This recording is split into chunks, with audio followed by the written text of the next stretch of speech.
passe à côté de ce monde tous les jours et pourtant il est là, juste sous nos pieds. Et aujourd'hui, je vais te faire découvrir le monde fascinant, la macrophotographie. J'ai tendance à plus aller sur les sommets, mais aujourd'hui, je t'emmène voir ce qui se passe dans la mousse, dans les fougères et entre les myrtillers. La macrophotographie, c'est un milieu très spécifique. Qui dit spécifique, dit objectif spécifique. Là, je suis avec un 100 mm macro, et là, c'est un objectif plus traditionnel, le 70-200, et on va voir déjà la diff entre les deux. Je vais me mettre à 100 mm sur celui-là, et on va aller voir ce qui se passe déjà entre les deux objectifs. Et ben, je crois qu'ici, on a trouvé le spécimen parfait. Alors là, on attaque avec le 70-200, voir ce que ça peut donner. Alors, est-ce que le point est bien fait? Ok, parfait. Et là, faut bien penser à mettre 2 secondes entre le moment où on déclenche et le moment où ça prend la photo, parce que sinon on va faire bouger l'appareil photo et la photo sera pas exploitable. Allez.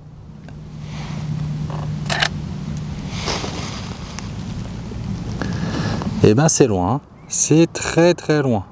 Et là, avec le 100 mm macro, on peut se mettre vraiment très très près. On va faire une petite mise au point. Et ben c'est pas mal, hein. Alors c'est ultra fin. Vraiment, dès qu'on bouge, la zone de net se déplace très rapidement. Allez, on va essayer comme ça. Ok. Et bien très belle, hein. Avec ce 70-200, on voit bien que c'est pas le bon outil et on va se concentrer sur le 100 mm macro. Le gros défi, ça va être le travail de la zone de net. Comme on a pu le voir, sur une seule photo, la zone de net est ultra fine. Ça va être sur 1 ou 2 mm et ça va dépendre aussi de notre ouverture. Mais globalement, c'est ultra fin. Et la technique incontournable dans la macrophotographie, ça va être d'utiliser le focus stacking.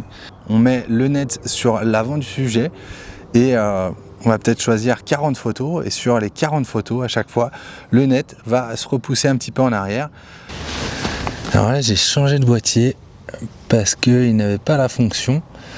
Donc là, c'est important, il faut bien mettre l'appareil photo en mode automatique parce que c'est lui qui va faire la mise au point, qui va pousser à la mise au point à la sortie du sujet, à la fin du sujet. Là on voit 40 photographies, donc hop.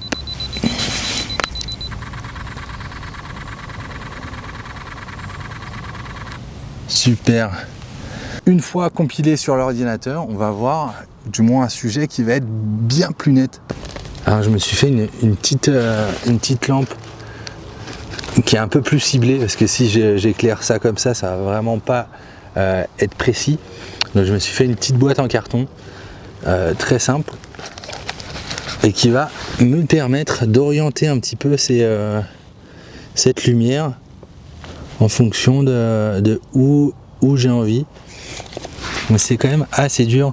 Normalement il faudrait au moins 2-3 lumières différentes pour éclairer le sujet comme il faut, que ce soit vraiment naturel.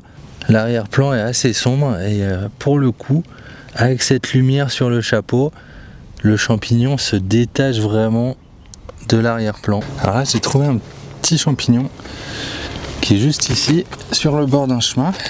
Et là, je vais essayer de mettre un petit peu de lumière pour que ça se détache un petit peu.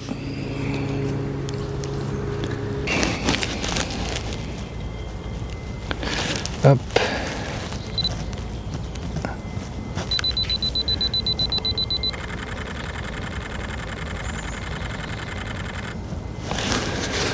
Parfait.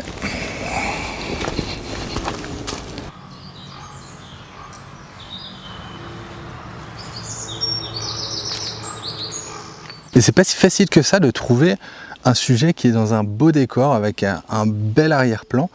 Et pour le coup, ici, il y a un tout petit champignon avec le tronc derrière qui amène vachement de côté noir, côté dark.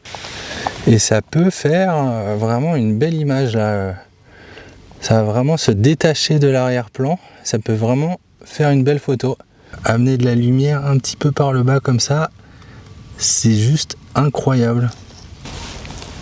Alors, ok. Comme ça, c'est bien. Allez.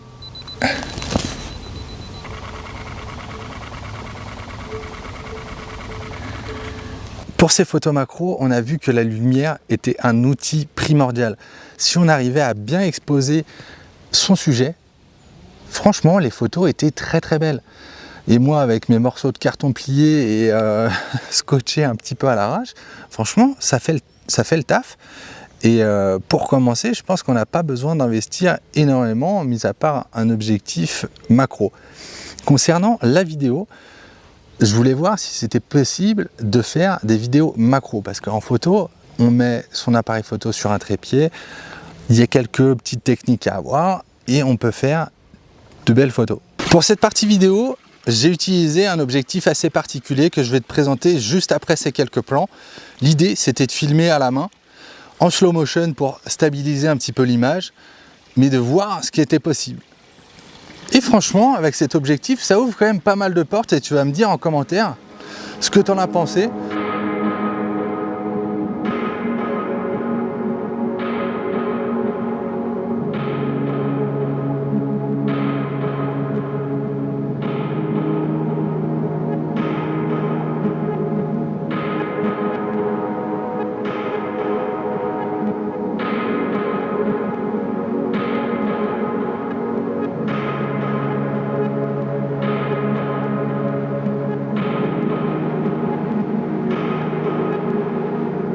Concernant l'objectif, c'est ce 28 mm que j'ai utilisé pour la vidéo.